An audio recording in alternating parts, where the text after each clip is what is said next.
Ina masoyan wannan babban jarumi wato Yas wanda aka fi sani da Rocky by mai KGF 1 and 2 ga wani update game da sabon fim nashi wanda zai sake mai suna Toxic.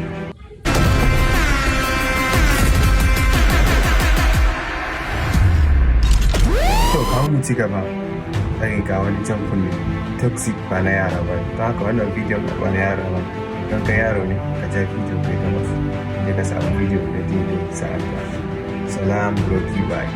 To na farko wannan Toxic wato wannan kamfani fitaccen kamfani mai suna Fairy Tale for Grown Up sun sake mana wani sabon teaser wato ta baka lashe a cikin wani bangare na wannan fim da mutane wato an yi fokusin wato akan jarin wato Yash da yadda yake nuna bajintar sana'a kisa da sauransu. Wannan karan kuma sai suka tuma teaser mai suna Ladies and Ladies. Bayan ladies and gentlemen wannan ladies and ladies inda muka kalli jarumai mata wanda za su fito a matsayin kusawa na wannan zan irka muku wani suna jarumai sannan da hotunansu sannan hoton saka muku wannan bidiyo na wato wannan ladies and ladies teza ne can kudu ba na yara ba ne yaro da ika. A cikin wannan teza na wato ladies and ladies wanda Fairy Tale for Grown Up suka sake ga jerin 'yan matan da za su fita kwaya biyar. Na farko mun kalli Nayan Tara sannan da Kira Advani. Ladies and ladies, एक एक करके आओगे या एक साथ आओगे? Sannan kuma akwai Huma Kureshi sannan kuma da Tara Cintariya.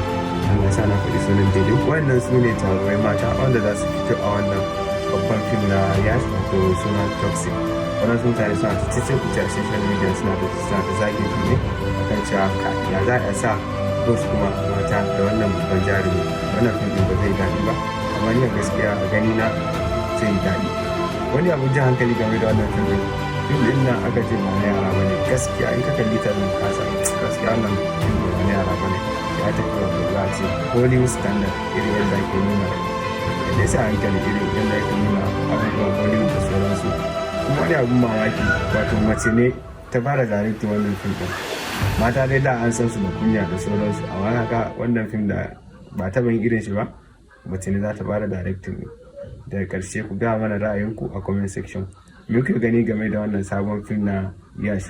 Gaskiya idan wannan fim din ya faɗi a kasuwa zai sake saukar da darajar wato jarumi Yash don saboda yana cin fariya kan wannan fim din.